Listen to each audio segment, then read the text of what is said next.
we're not going to close the door on intervening at a later date, because I think it would be irresponsible for a federal government to close the door to intervention ever on a matter that does touch fundamental freedoms. Well, that was the Prime Minister being asked today about what action he's prepared to take on Quebec's Bill 21, that bill that bans religious symbols being worn by people and public servants in Quebec in positions of authority. Let's start our conversation there with two colleagues from the Parliamentary Press Gallery, Bob Fife, Bureau Chief for the Globe and Mail, and Bruce Campion-Smith, Parliamentary Reporter with the Toronto Star. Good to see you both. Thanks for being here. We've seen all the political leaders in this campaign saying that the major party leaders in this campaign saying that they don't like Bill 21 at all. They abhor what it does for the most part. Those are not the Bloc Québécois, not Max Bernier, but they're reluctant to, it would seem, do much about it at this point. Certainly not join any court challenges against it. And the Prime Minister was saying the door remains open today. What do we think of this in the context of the rest of the country? I know Quebec's at play here, but at some point, could this be a problem for the political parties in other parts of the country, Bob? Look, it's cowardice. That's what it is. The political leaders don't want to offend Quebecers because this bill that discriminates against minorities could cost them votes in the election campaign. So none of them are going to stand up for the rights of people who might want to wear a hijab or a turban because they're more interested in getting votes in Quebec. But I can tell you, you can almost be certain, Peter, if this was in Ontario or Saskatchewan or Alberta, they'd all be on their hind legs saying, we would intervene, we'll stop this.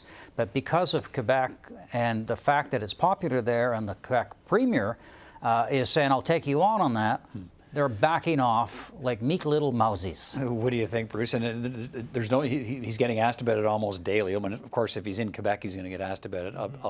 I'm not sure whether it follows him to other parts of the country, and we'll see as the campaign goes on. But what are your thoughts on this? Well, I think that's the test. I think because it's not following them outside of Quebec, that's probably why they're allowed to get away with this kind of position. You know, we saw kind of the range of positions. Mr. Singh was most passionate, which is understandable as a Sikh man. And then the rest of them, you know, and then at the other end of the spectrum, Mr. Scheer was, you know, hands off. You know, he didn't really want to comment, only said that we would not enact a similar policy at the federal level. I think, you know, their saving grace is that they have no one in their midst, you know, taking the opposing view, arguing for strong federal action on this to intervene, so they can, you know, they're going to get away with it. It'll be interesting to see how the positions evolve, if at all, you know, as the questions continue on the campaign. To the point, is Elizabeth May, I think, to the point where the suggestion... She's a jaw dropper. I mean, Elizabeth May. Hey, you know what? If they lose their job you can't get a job, we'll try to help you get a job somewhere else in Ontario or not. Can you imagine? Talk about leadership. I mean, this is an issue of fundamental human rights. Are you able to wear what you want to be able to wear, particularly if it's a religious symbol for you? And we do have freedom of religion in this country, or is it not? And her view is, well, I don't want to annoy anybody in Quebec, so I don't like it, but I'll find you a job somewhere else. In the federal service, if you lose it in the Quebec service. Okay, I want to get to last night's debate and SNC-Lavalin in a moment. What are your thoughts on the first 3 days of the campaign? Anything stand out?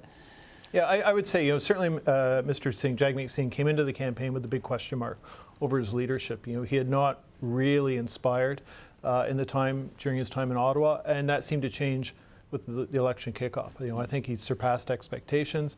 You know, he's been sort of good on his feet, and we saw that last night in the debate. He was passionate, was able to sort of lay out some, you know, the NDP policies in a number of areas, and was good in his sort of toing and froing with Mr. Scheer and Ms. May.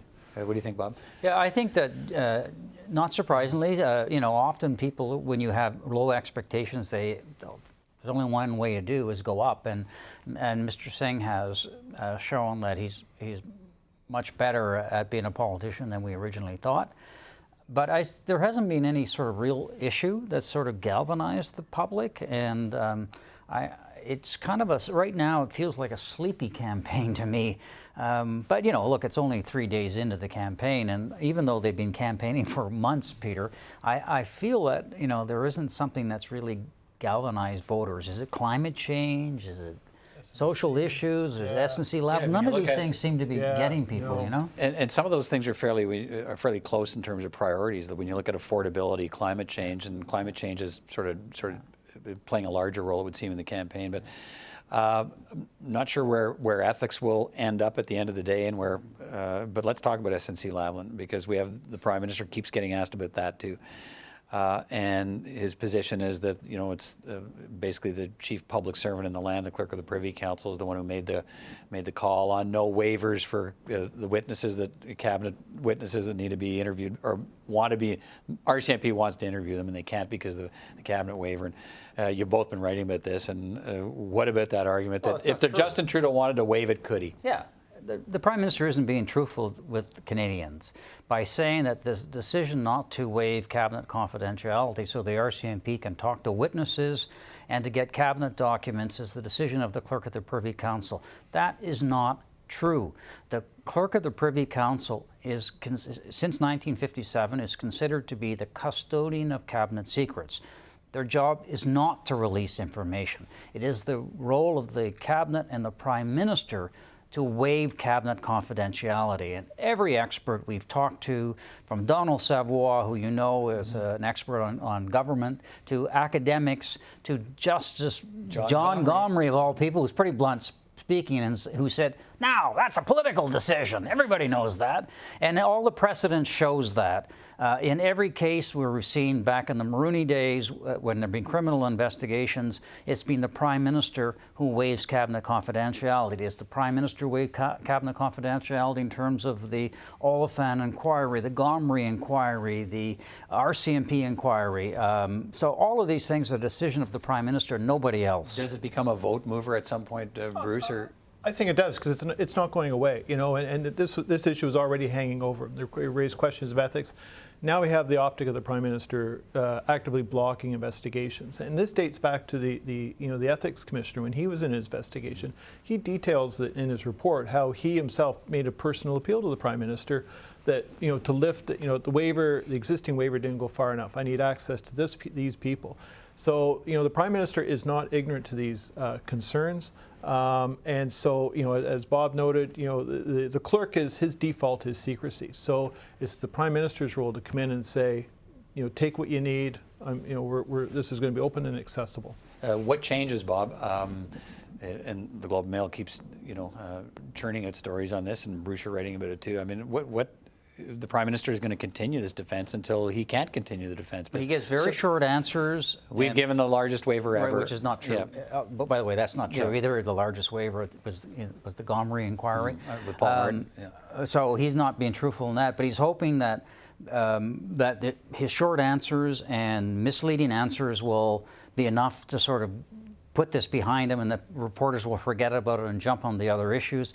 But fundamentally, we have here is what is the Prime Minister hiding?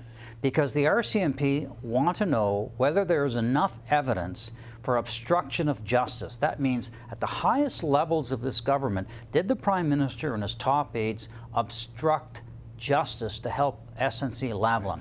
And to me, I don't think that he should be allowed to get away with this. Bruce, quick final thought from you.